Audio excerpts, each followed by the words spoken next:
about a third of this expansion. He's not getting any gas from here, which is huge because that's really going to hinder the Zerg tech and his Baneling production. Right now, using up his gas reserves, he has quite a bit as of right now, and he does have this extra expansion, so his gas is not really going to be hurting that much, and he is securing another base right here. So this Thor is just going to town. 13 kills on this Thor. He definitely has paid for himself, for sure. He's denying 3 mineral patches and 1 entire Vespian Geyser. Killed an extractor. And this might be a Baneling bus drop. Oh my god. Are we going to see a Baneling bus drop on here? But I don't know if FruitDealer actually sees that there is a turret waiting for this to just fly some turrets into this Overlord's face. And oh, right here we see FruitDealer now dropping down tons of Overlords. Those turrets did not do their job. And those Marines were going to go into that bunker, but that is going to be it. This was effectively thwarted, but I think this paid for itself. And Baneling's coming in right now and dropping, killing a bunch of SCVs.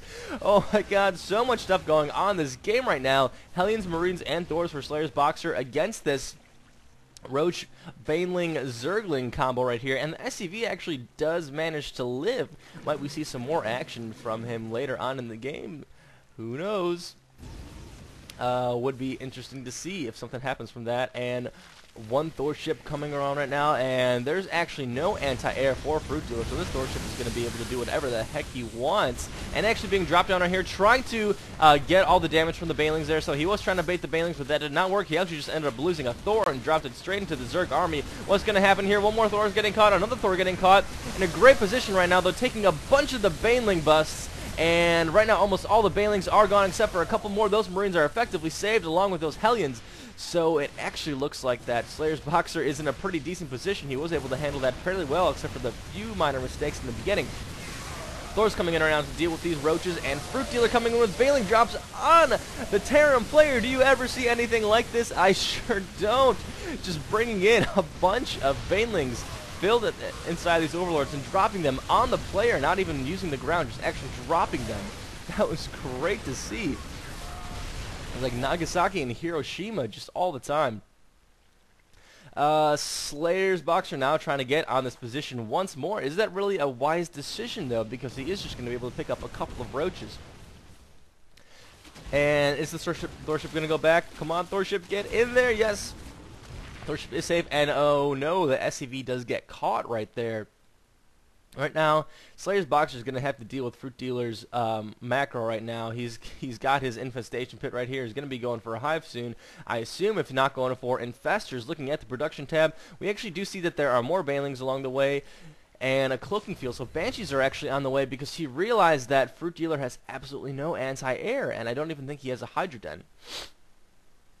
Command center being built right out here. I'm not sure if that's really the best idea. A best place to be building a command center. I mean, right in front of here where the Zerg player is going to be attacking.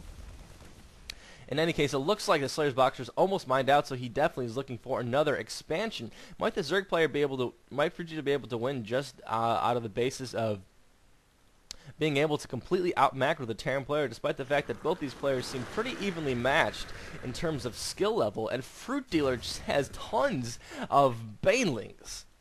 I don't know what force would be able to deal with that, but maybe some excellent Hellion micro. But really, SlayerSBoxer's army is just seems to be a little bit dwindled in compared to FruitDealer's. He is about 24 resources behind, and that number is only going to get higher because of the economy margins. Look at this huge party of SCVs. This is such an oversaturated base. He really needs to go somewhere and pick another base.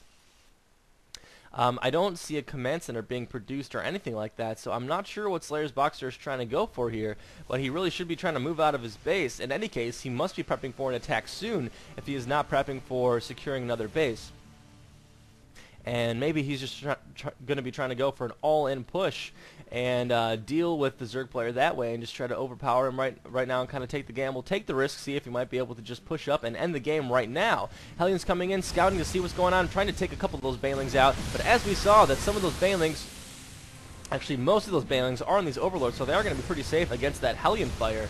But they are not safe against the Thor fire. However, Thors do not have enough damage output to take out these Overlords fast enough. You really need like 6 Thors to take out these Overlords instantly if you really wanted to. And see, those Hellions did get picked up pretty much. And oh my god, just so many more Banelings.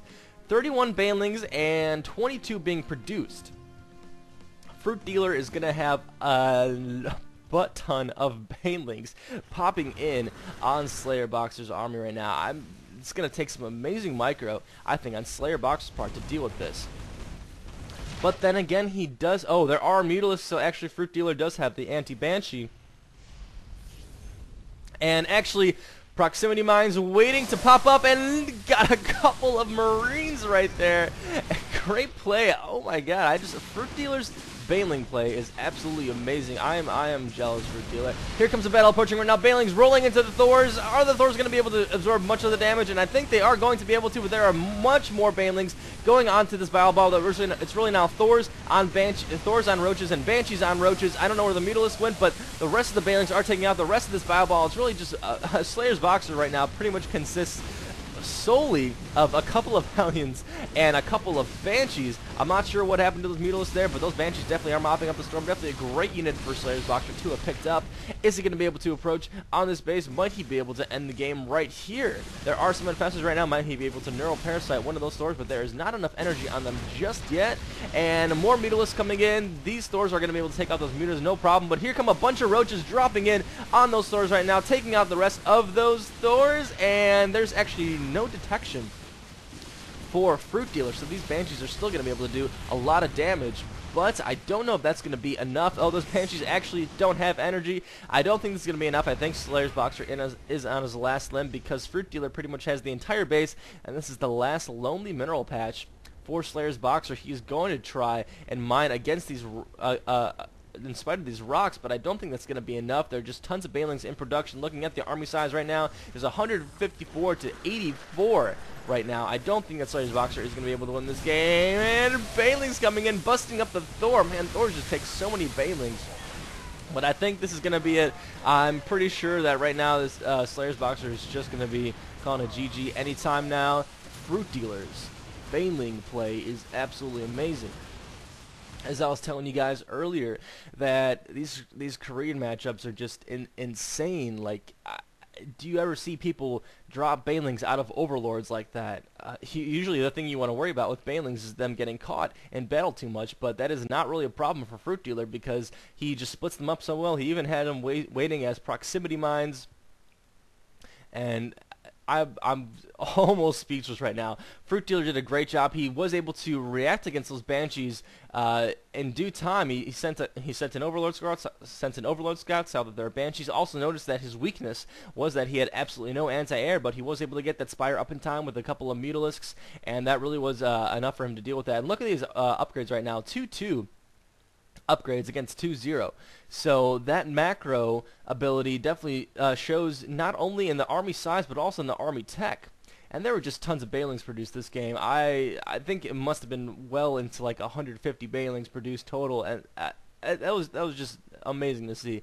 All right, guys, there's at least one more game left, if not two. Let's hope 2 games, because this was just such an amazing matchup.